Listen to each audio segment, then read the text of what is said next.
Hello friends, welcome to my channel Champa village recipe. আমি আশা করছি আমার পুরো ইউটিউব ফ্যামিলি আপনারা সবাই ভালো আছেন। আমরাও খুব ভালো আছি। আমি আজকে আপনাদের জন্য একটি অন্য রকমের মজাদার রেসিপি নিয়ে চলে এসেছি।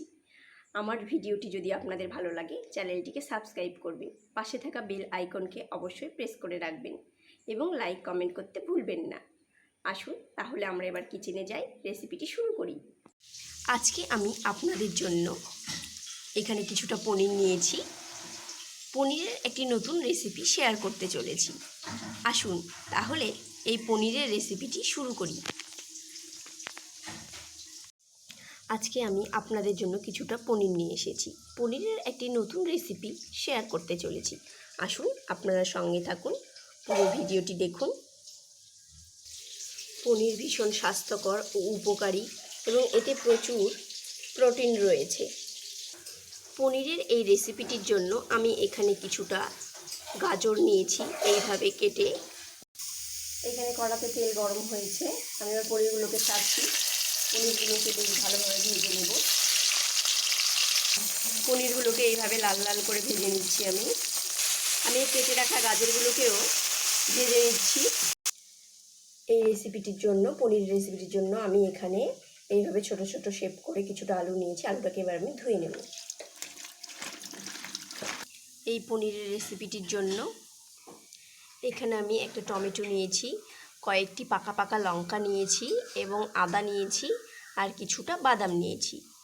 এবার আমি মশলাটিকে রেডি করে নেব। আমি এই গ্রাইন্ডারে এই লঙ্কাগুলিকে দিয়ে দিচ্ছি এবং আমি এখানে এই আদাগুলোকেও দিয়ে দিচ্ছি আর এই বাদামটাকেও দিয়ে দিচ্ছি। আর এখানে আমি বাদামটাকেও দিয়ে দিলাম। এখানে আমি কিছুটা জিরে দিয়ে দিলাম। এই গাজরগুলোকে এইভাবে খুব সুন্দর করে লাল লাল করে ভেজে নিয়েছি। এবার এগুলোকে আমি তুলে নেব। এবার আলুগুলোকে ভাজবো, সেই জন্য এখানে আমি কিছুটা তেল দিয়ে দিচ্ছি। এবার আমি আলুটাকে ছাড়ছি। আলুটাকেও আমি বেশ লাল করে ভেজে নেব। মশলাটি আমার বেটে এরকম হয়েছে, খুব সুন্দরভাবে বাটা হয়ে গেছে। আলুগুলোকেও ভাজা হয়ে গেছে, এভাবে ডিপ ফ্রাই করে ভেজে নিয়েছি। এবার এটিকে আমি তুলে নেব। আমার আলু পনিরগুলো ভাজা হয়ে গেছে। পনিরগুলো বেশ সুন্দরভাবে লাল লাল করে ভেজে নিয়েছি। আলুগুলোকেও এইভাবে করে নিয়েছি। আমার গাজরগুলো ভেজে এরকম হয়েছে, খুব সুন্দর। কড়াতে তেল গরম হয়েছে, এবার আমি গোটা গরম মশলা ফোড়ন দিলাম, এলাচ ও দারচিনি, কিছুটা পাঁচফোড়ন আর তেজপাতা। এবার বেটে রাখা মশলাটিকে রাখছি। এবারে এখানে আমি একটু হলুদ অ্যাড করব আর এখানে আমি কুচিয়ে রাখা একটু টমেটো অ্যাড করলাম। এভাবে ভালো করে মিশিয়ে নেব, নিয়ে মশলাটাকে বেশ ভালোভাবে কষিয়ে নেব। এইভাবে আরও একটুক্ষণ কষিয়ে নেব। মশলাটি বেশ সুন্দরভাবে কষানো হয়ে গেছে। গরমের দিন, ওই জন্য বেশ রিচ করছি না। এবার আমি ভেজে রাখা সবজিগুলোকে ছাড়ব।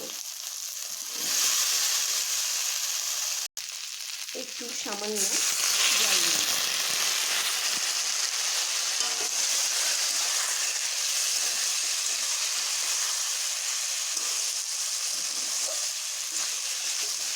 এবার মশলা এবং ভাজা সবজিগুলোকে বেশ ভালোভাবে আরেকটু কষিয়ে নেব। এবার আমি এখানে একটু নুন দিয়ে দিচ্ছি, পরিমাণ মতো স্বাদ মতো নুন দিয়ে দিতে হবে। নুনটিকে ভালো করে মিশিয়ে নিচ্ছি। কষানো প্রায় হয়ে এসেছে, খুব সুন্দর কালার হয়েছে। এবার আমি জল দিয়ে দেব।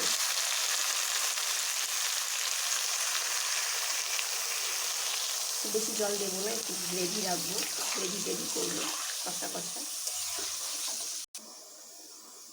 এই ফুটছে, আমি এখানে একটুক্ষণ ঢেকে দেবো হালকা হিটে। আমার হালকা গ্রেভি থাকবে। এটা বেশ হয়ে এসেছে, খুব সুন্দরভাবে হয়ে এসেছে, সেদ্ধ হয়ে গেছে, সব ঠিকঠাক। এবার আমি একটু ঘি দিয়ে দেব। একটু ঘি দিয়ে দিলাম। ঠিক আছে, অল্প অল্প পরিমাণে ঘি দিচ্ছি আমি। গরমের দিন এখন, আমাদের সবারই সুস্থ থাকার দরকার। এবার আমি এটাকে নামিয়ে নেব। আমার পুরো পনিরের রেসিপি কমপ্লিট, এটি রেডি টু সার্ভ। ভীষণ টেস্টি, এইভাবে আপনারা রান্না করতেই পারেন, ট্রাই করতেই পারেন। আমার এই ভিডিওটি ভালো লাগলে যারা নতুন আমার এই ভিডিও দেখছেন তারা চ্যানেলটিকে সাবস্ক্রাইব করবেন, লাইক কমেন্ট অবশ্যই করবেন। Thanks for watching my video. আপনারা সবাই ভালো থাকবেন, সুস্থ থাকবেন, আনন্দে থাকবেন। আবার দেখা হবে অন্য কোনো রেসিপির সাথে। ততক্ষণের জন্য বাই।